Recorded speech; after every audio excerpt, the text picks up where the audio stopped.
contra la corrupción, contra la informalidad, el promover la institucionalidad y además de esto la innovación y la competitividad podrían ser el ecualizador para cerrar grandes brechas que hasta el día de hoy impiden un desarrollo humano pleno, sobre todo en este contexto. En un contexto como el sanitario, por ejemplo, en donde tenemos gran cantidad de inequidades y de falencias. Es importante saber, por ejemplo, que en la CADE muy rara vez se han tratado temas que tienen que ver con la salud. Desde el año pasado, y este año no es una excepción, gracias a gestiones como la de Alafarpe, la salud tiene un espacio y esperemos que en adelante sigamos teniendo más representatividad. Esto es algo que necesitamos todos los peruanos, necesitamos como país salir adelante, especialmente porque en más de 200 años de vida republicana hemos tenido 5 intentos de reformas sanitarias y hasta el día de hoy creo que los resultados han sido muy pobres y por el contrario han aparecido nuevas problemáticas, nuevas deficiencias y nuevos obstáculos con los que tenemos que lidiar de manera eficiente y suficiente para que todos los peruanos, los más de 32 millones que somos al día de hoy, podamos tener un acceso oportuno a una salud de calidad. Dentro de la problemática de salud, en un sector como el nuestro, un sector sanitario fragmentado, en donde cada uno de los subsectores tienen pues los problemas, es una fractalización del principal, no hemos logrado hasta ahora cerrar brechas de financiamiento, de infraestructura, de recurso humano, de informatización, de aseguramiento universal, que creo que es lo que hacia donde se apunta la nueva y última reforma sanitaria que espero que dé los frutos debidos en la medida en la que tenemos que tener primero como eje central a los peruanos, sobre todo aquellos que son los más vulnerables, los que están más alejados del alcance de un desarrollo, de un bono demográfico, de un capital humano de calidad. Medicamentos probablemente sea un tema bastante sensible, sobre todo en el contexto político actual, en donde estamos viendo regulaciones, normativas, leyes que podrían poner en riesgo la calidad de los medicamentos que pueden llegar al acceso de más peruanos que más lo necesitan, de manera oportuna y, como dije yo, de manera suficiente y en cantidades que la verdad no permitan hacer un gasto oneroso del bolsillo que al día de hoy probablemente llegue al 40%. Eso es importante. Así que bienvenidos nuevamente a Hablando de Salud desde la CADE 2019 en Paracas. Soy Pepe Recoba y a continuación quiero presentarles a ustedes a nuestra primera invitada con quien vamos a inaugurar este evento. Ella es Ángela Flores, directora ejecutiva de Alafarpe, es economista con un amplio expertise y una gran experiencia en gestiones de políticas públicas, salud, vivienda, en manejo de situaciones estratégicas y globales en cuanto a financiamientos. Ella nos va a dar una serie de alcances que creo que son importantes para todos ustedes con respecto a lo que Alafarpe tiene dentro de sus expectativas en esta CADE 2019. Ángela, ¿cómo estás? Un placer estar contigo. Yo creo que hablo mucho, ¿no? Muchas gracias. Es necesario hablar de salud. El problema no es hablar, es callarme, pero cuando se trata de salud... Es necesario hablar de salud y si hablamos de salud no hay problema. Sí, yo creo que sí. Y de salud es algo de lo que todos deberíamos hablar. Porque de alguna manera todos estamos comprometidos e involucrados en nuestra salud. Y tú hacías referencia a un tema muy importante que es el segundo año que, yo recuerdo que en la CADE se trata de manera tan sólida el tema de salud. Así es. El año pasado hubo una referencia a tener el patient centricity, el foco centrado en el paciente. Hubieron también mesas paralelas donde estuvimos autoridades como también la ministra de Salud, la presidenta ejecutiva de Salud, del Banco Mundial también estuvo presente el año pasado. Y este año tenemos también un análisis en cuanto a la calidad de los servicios públicos, en los cuales van a tratar también el tema de salud, de abastecimiento y logística, etcétera. Y desde la FARPE un poco creíamos que nuestra contribución podía ser tener un programa como este para hablar desde todas las perspectivas de salud, contribuir y explicar nuestra perspectiva como sector privado, en este caso como Gremo, que asocia a 22 laboratorios farmacéuticos de innovación, de capital internacional y capital local también. Tenemos empresas de innovadoras, multinacionales, pero también empresas peruanas que producen genéricos de calidad, seguros y eficaces, y que tenemos una visión de contribuir. ¿Cómo? Contribuir generando este tipo de espacios, debates públicos, evidencia técnica, que como gremio podemos generar también estudios técnicos con la academia que permitan ser difundidos democráticamente para el buen entender de los ciudadanos invitando siempre al gobierno, a las autoridades de DIGEMIT, del sector del Ministerio de Salud, a poder entablar un diálogo propositivo, constructivo, y desde nuestra perspectiva y de nuestros actores hay 3 puntos importantes. ¿Cuáles son? Garantizar la disponibilidad de los medicamentos de manera oportuna, garantizar la calidad, eficacia y seguridad de los mismos, y contribuir un esquema de financiamiento sostenible para el sector salud. Yo soy un convencido de que en países o en contextos como el nuestro, en donde la salud que los peruanos esperamos no llega con suficiencia, durante muchos años, eso es una sensación personal, no sé si tú la compartas, ¿no? Como persona y como directora ejecutiva de la FARPE, la sensación es que nunca han visto al sector privado como un aliado muy fuerte y potente para cerrar brechas, ¿no? De hecho, cuando hablamos, por ejemplo, de infraestructura hospitalaria, hablamos de número de camas por paciente, ¿no? Y en los últimos años, la brecha de número de camas por paciente se ha cerrado en 22% gracias al incremento de camas del sector privado. Sí. En medicamentos, ¿cómo viene esto? Bueno, en medicamentos yo creo que, hay varias perspectivas. Yo creo que se ha, de alguna manera, avanzado en el conocimiento de acceso. Todavía hay bastantes oportunidades de mejora en términos de generar mayor rapidez en todos los procesos de registro sanitario. Y esto no involucra, digamos, en la actual gestión de GEMI, sino que es que involucra un sistema. Siempre se habla de un sistema nacional de salud, pero desde mi opinión es un megasistema que tiene que incluir como diálogo continuo al sector privado y también al ciudadano, al paciente, desde los procesos de selección, los procesos de consulta, para poder tener una adecuada también participación en los sistemas de vigilancia y control ex post, no solamente cuando entra al mercado, que hay varias barreras que ya voy a detallar, sino a nivel cuando ya se encuentra en el mercado, en el sistema público, en el sistema privado, cómo el paciente se entera, cómo el paciente se informa, cómo el paciente sabe si le hizo efecto o no un medicamento, a dónde emitir o llamar si hay un efecto adverso al medicamento. Ayer justamente unas mamás me llamaban muy asustadas indicando que en un colegio había fallecido un niño de meningococo, entonces pensaban que todas las fiebres eran asociadas a eso, no sabían a quién recurrir. Y digamos, en un colegio inclusive particular, y creo que hay una asimetría de información inmensa. Y distorsión de información inmensa. Y que creo que si no nos ponemos en conjunto a trabajar en ello, en 3 principios básicos o 4 o 1, empezamos quizás con 1, creo que no vamos a poder avanzar. Lo decía Andrés Oppenheimer hace un rato. El Perú es un pabellón de hormigas chiquitas dentro de una constelación que no está avanzando, estamos creciendo, pero muy lento, ¿ok? Nos comparó con Chile, que era un pabellón de hormigas que se peleaban entre ellas o se movían muy rápido, pero no sabían a dónde iban. Y que si Perú no invertía en innovación y tecnología, no íbamos a poder crecer.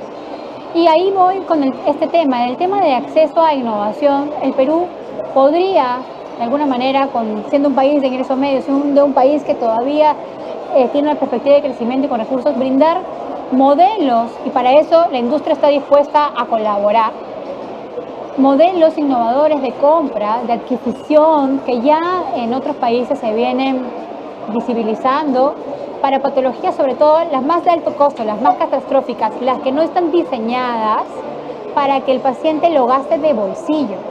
¿Okay? En el Perú hay un 30% de gasto de bolsillo, 30-31%.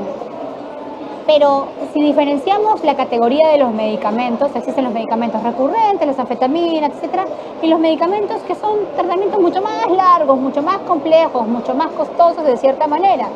Pero también dentro de esa composición de medicamentos existe la tecnología y la innovación, que también te genera ahorros, y en ciertas patologías está comprobado. Ahorros como reducción de hospitalizaciones prolongadas, quizás reducción de efectos secundarios, que son costos asociados a ese valor de la innovación que claramente el sistema en el que estamos inmersos no permite visibilizar.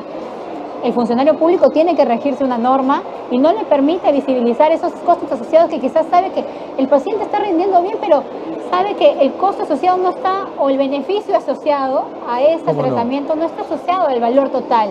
Y ese análisis, esa comprensión de tener una amplitud es poder tener la concepción de que el financiamiento de salud es una inversión, no es un gasto. Totalmente. Por cada dólar que uno invierte en vacunas, ahorra 10 en enfermedad. Por cada dólar que tú inviertes en infraestructura sanitaria, tu tasa de retorno, ¿no?, es hasta 25% más. O sea, es un buen negocio. Y enhorabuena que hayan buenos negocios de este tipo, si al final el fin supremo es el bienestar de la persona.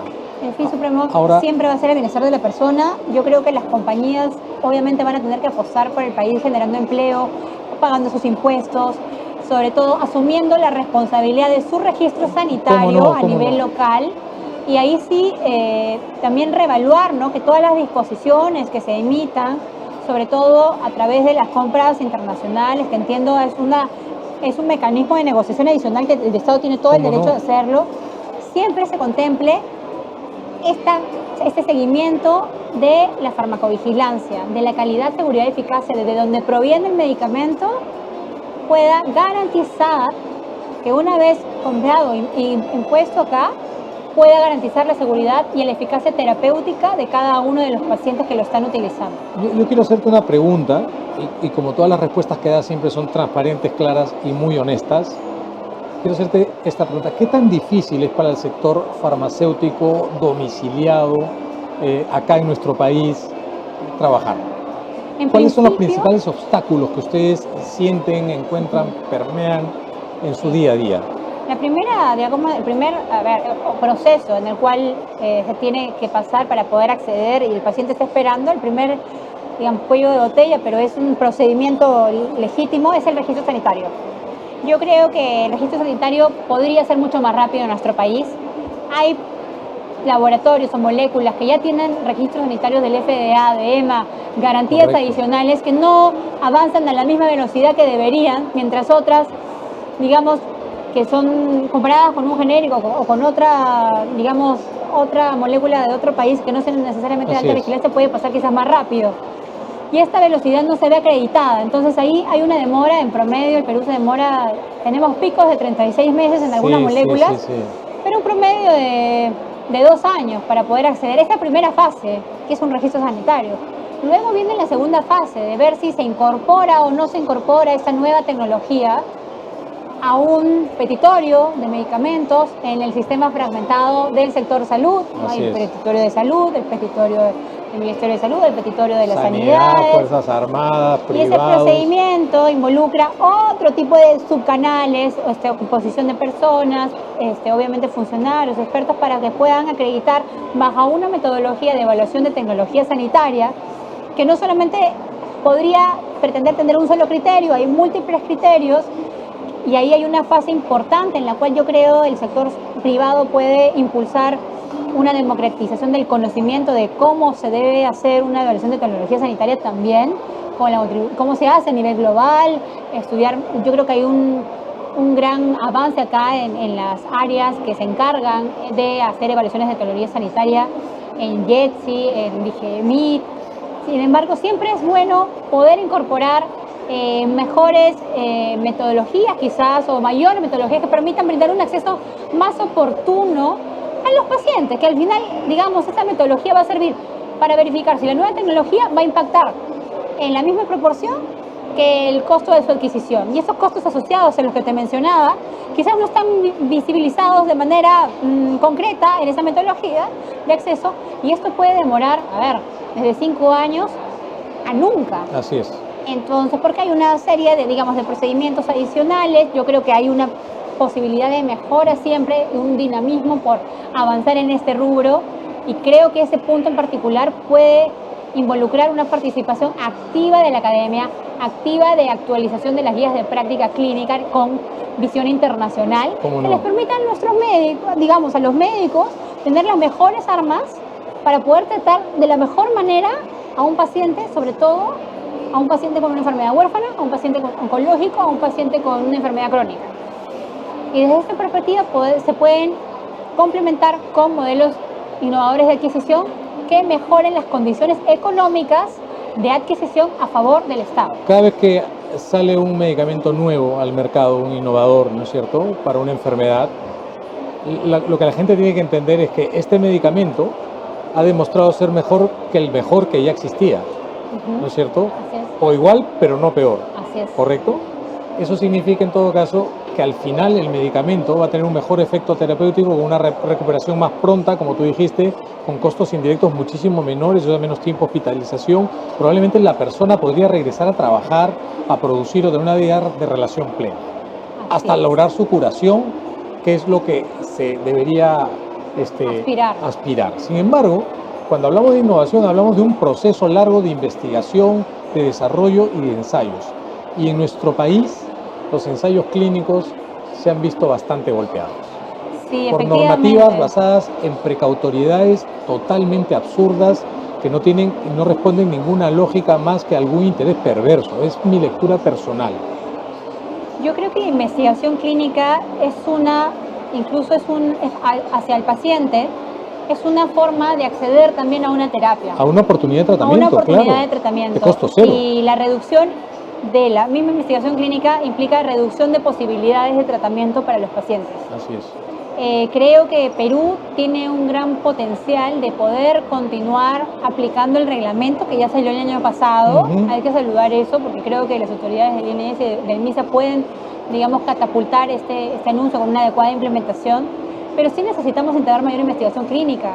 Es el acceso a un paciente, es la generación de empleo también, la generación de talento de los profesionales de la salud, de nuestros investigadores peruanos. Así es. Creo que eso es un modelo que otros países en Latinoamérica están tomando con liderazgo. México, por ejemplo, ha tomado no solamente desde el área del Ministerio de Salud, sino desde su área de PROMPERÚ, ProMéxico, la oportunidad de generar investigación clínica como una oportunidad de una nueva industria en el país. Correcto, hacer más atractivo a los ojos del mundo un país como México. Una investigación mucho más acotada a la biogenética de los ciudadanos mexicanos, nuestra biogenética de acá, porque si vemos que toda la tecnología de investigación se está yendo, por ejemplo, a Rusia, a Rumanía o a otros países, veamos cómo quizás ha impactado en años de vida saludables adicionales en esos países y no acá. Entonces, la investigación clínica es algo que lo van a necesitar nuestros médicos investigadores, los pacientes. Nuevamente es una forma de acceso a una nueva terapia y también es una nueva incorporación de recursos adicionales para el país. Tú sabes que se ha estimado que anualmente el Perú estaría perdiendo $60 millones de oportunidad del overhead que deja el laboratorio al momento de hacer una investigación clínica.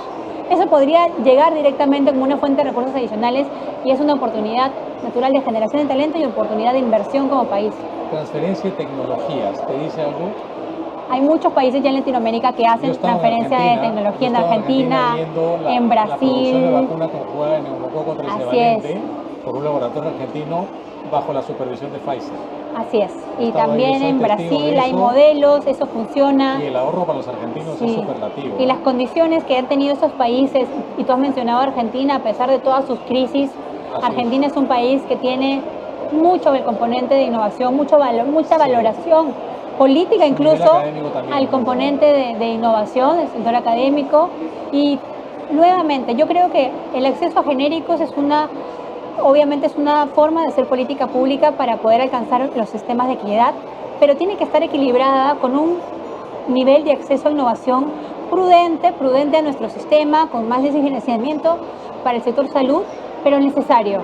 No podemos olvidarnos de tener un acceso a innovación, porque estaríamos, digamos, generando que las nuevas generaciones ya no puedan tener y estemos solamente tratándolos con genéricos. Y somos un país que sigue creciendo. El sector salud nuevamente es una inversión, no es un gasto. Y por eso creo que este espacio sirve para poder levantar la voz en el sentido constructivo nuevamente y poder promover desde el sector privado una contribución adicional en términos no solamente de acceso, sino también de responsabilidad social. Nosotros como la FARPE nos hemos sumado este año al Pacto Global de las Naciones Unidas bajo el Objetivo de Desarrollo del Milenio número 3, que promueve salud y bienestar. Y en este sentido creemos contundentemente que tenemos que hacer mucho más responsabilidad social en nuestro país, de impacto, que pueda ser replicable. Ahora nos estamos sumando a una capacitación grande a nivel virtual, a nivel nacional, liderada por Salud y MINSA. Creo que es un curso para promover la reducción de anemia.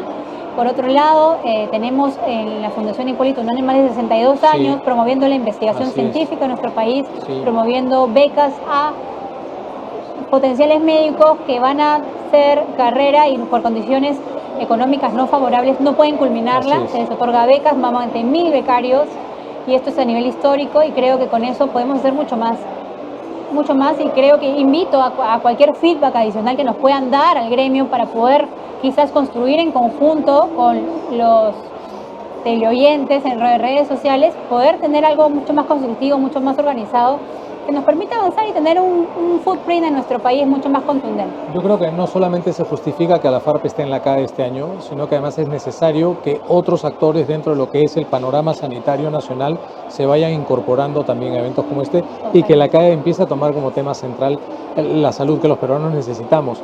Hay un tema que a mí me parece relevante, voy a abusar de tu tiempo, ¿no? Voy a abusar de tu tiempo, es el tema de los financiamientos. ¿No? La gente dice medicamentos más baratos. Yo creo que la medicina barata no es buena medicina. Nada, lo barato sale caro, ¿no? Nadie se compra un auto barato porque necesita desplazarse. Te compras un auto seguro, con ciertas garantías. Si lo haces con un auto, ¿por qué no lo haces con medicamentos? Pero siempre está ahí el beribiri del financiamiento y el financiamiento y el financiamiento. Y claro, cuando dices la cantidad de peruanos que pagamos impuestos es tan pequeñita y la informalidad es tan grandotota, que ¿de dónde vamos a sacar para poder financiar? ¿Qué propuestas tienen ustedes? Nosotros creemos que la lucha contra la informalidad es fundamental. Creemos también que hay potencialidad absoluta de tener a nivel de... Ya existe la factura electrónica a favor de la SUNAT, está existiendo la historia electrónica, está existiendo la boleta de venta en las farmacias. A nivel de esa trazabilidad también se puede tener una formalización adicional que permita generar trazabilidad de los recursos para que se pueda fomentar la recaudación tributaria. Hay que ampliar las bases tributarias. Existen posibilidades también como, en Chile un porcentaje de la utilización del canon minero va directamente al sector salud. Acá el canon está, si bien está descentralizado, pueden habilitar de alguna manera un porcentaje al sector salud para ver qué gaps de deficiencia para el cierre de brechas contundentes. Y la metodología que hace el Ministerio de Economía de presupuestos por resultados, yo creo que es la hoja de ruta que hay que implementar de manera adecuada, con indicadores y resultados así, bien medidos en función a no solamente cuántos capacité, cuántos otorgué, cuántos puse en almacén, sino, oye, cuánto reduje en términos así como anemia, de nutrición crónica, VIH, incidencia de cáncer, el diagnóstico, cuánto se redujo, prevención, diagnóstico oportuno. Diagnóstico oportuno. Esos son los indicadores sanitarios y que se pueden cada vez mejorar, es un tema dinámico y que desde esa perspectiva vamos a tener mayor eficacia en el uso de nuestros recursos, mayor eficiencia y no estar devolviendo recursos del sector salud al tesoro público cada fin de año, que eso en realidad son impuestos de todos los peruanos que nuevamente no viabilizan una ejecución oportuna de nuestros recursos. Finalmente, Ángela, ¿qué espera a la FARPE de los próximos CADE e inclusive de este? Yo creo que este CADE vamos a tener una visión de hablar de las propuestas. Creemos que el 2020, si es un año electoral, se tienen que tangibilizar o visibilizar concretamente las propuestas. Creemos que podemos viabilizarlas en conjunto, siempre con el gobierno, el Estado, la opinión pública y los ciudadanos. Creemos que los ciudadanos tienen también el derecho de informarse, reclamar y informarse cada vez más y pedir mayor información a todas las autoridades de salud y a nosotros también como sector privado. El participativo de la comunidad es crucial para una verdadera reforma sanitaria. Ángela Flores, ha sido un enorme placer conversar contigo. Muchísimas gracias por darnos unos minutos de tu tiempo. Espero que estos 3 días de intensa actividad académica, frenética, te vengan bien. Muchas gracias. Gracias por estar con nosotros. Gracias. Y con ustedes nos vemos en la próxima entrega. Gracias. Gracias.